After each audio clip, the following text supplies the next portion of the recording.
So, my dear brothers and sisters, it's another wonderful day that the Lord has actually made it possible for us to be here. And I came across this wonderful clip, which is very, very interesting.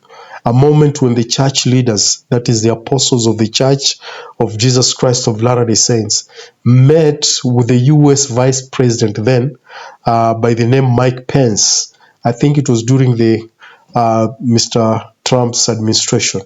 So the Vice President, Mike Pence, visited with the leaders of the church, and I think there are some of the things that they were really discussing about the freedom of religion and the concerns they have over members of the church who are actually across other countries and what they are really going through. And the main key thing I think there will be about the freedom of religion and how the state is viewing this idea of freedom of religion, because that has been one of the major key thing, and especially both in Europe and the US, over the freedom of religion. So Elder Russell Ballard and Elder Rasband actually had a meeting with the Vice President then, who is Mike Pence, and a lot of things that were actually deliberated. Some of them were not actually discussed openly, but there are some which actually members of the church ended up knowing about this. But this is really key when leaders of the church meet with the Vice President of the United States of America.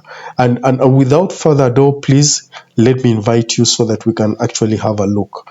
Please welcome.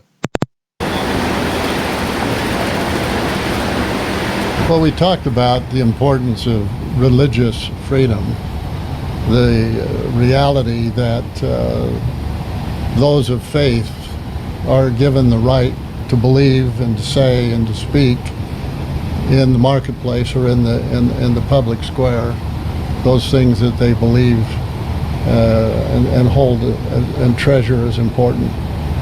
And of course, he was very much in favor of doing all we can to keep these freedoms available for people of faith, regardless of what their faith might be.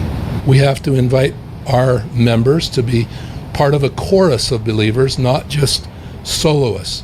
We do much better if we join with our friends of other faiths and we speak together on these issues. And that's a very important issue for us, that it's not just me, it's not just the Church of Jesus Christ of Latter-day Saints. It's all believers in general speaking together about the importance of protecting freedom of conscience in the public square. We didn't touch on immigration specifically, other than the need for us to continue our humanitarian efforts, particularly from a refugee perspective. But the great work the church has done, the Vice President was very cognizant of it and expressed appreciation to us, whether, as he described, a significant footprint around the world where we continue to try to assist our Father in Heaven's children every way we can. Well, the Vice President used this little trilogy. He said faith, family, and freedom.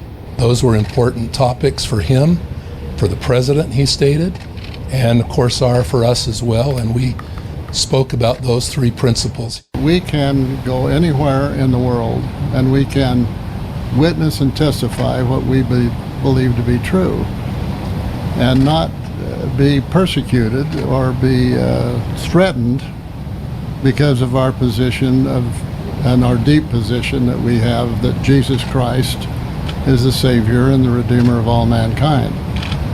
That's a freedom that we have to fight for.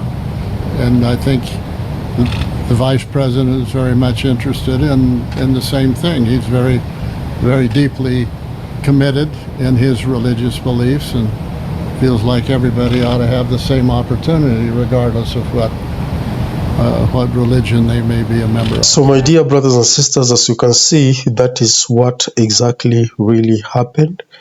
The Vice President of the United States then, who was called President Mike Pence, actually visited with the leaders of the Church of Jesus Christ. And this this delegation was led by Elder Russell Ballard, who is now deceased, so you can know this was some times back. And one of the biggest discussion, as we can see Elder Ballard there say, that they advocated for the freedom of worship, that those who believe may be given the freedom of worship, and they may be able also to speak freely what they believe in, either in the markets, in the marketplaces, or any other public places. They will have that freedom to speak how, when, and why they believe in that. And I think that is really key issue, because of late there has been a few challenges. More so, personally, I used to see it, like a friend of mine told me from Europe. They see that those who are actually believers are being deprived of their freedom to express their inner belief as their conscience will dictate. And I think that is also one of the concerns that is now was cropping up in the US. And I think most religions have come out very clearly to speak about this thing and to ensure that freedom is actually realized, because the major foundations of these nations were actually founded upon the principles of religion. And they don't understand why now those principles are being put aside and other things are now coming up. So this was the time, and I think they got a very positive vibe from Vice President Pence, who is also a believer himself.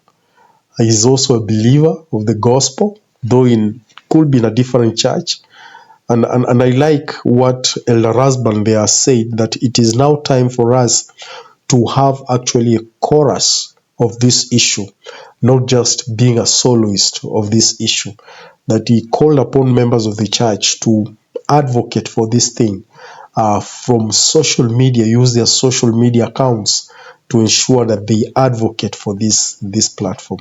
And I think that is really key, that you cannot speak of freedom of expression if one is not allowed to speak what is actually convicted in his own conscience over what he believes in.